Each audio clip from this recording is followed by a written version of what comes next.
নমস্কাৰ। আচলতে অসমত হৈছে কি হৈছে অসমত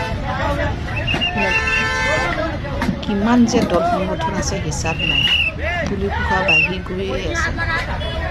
অসমত যিমানবিলাক দল সংগঠন আছে বাহিৰৰ কোনো ৰাজ্যতে কোনো দেশতে নাই সংগঠন। যি কি নহওক, এটা কথা একেবাৰে শেষত বৰ বেয়া লগা দৃশ্য, খ্ৰীষ্টানসকলৰ বৰদিন।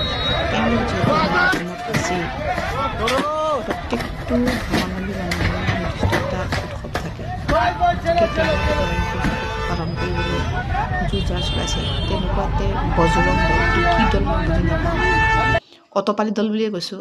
এই অতপালি দলে গোটেইবোৰ নিমিষতে শেষ কৰি দিছে।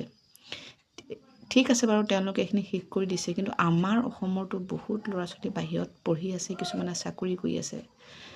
পিছত যদি তেওঁলোকৰ ওপৰতো তেওঁলোকে কিবা যদি উৎপাত কৰে, ইয়াৰ বাবে দায়ী কোন হ'ব? ইয়াৰ বাবে দায়ী?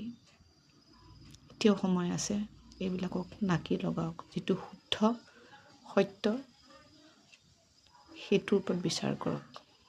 ধন্যবাদ।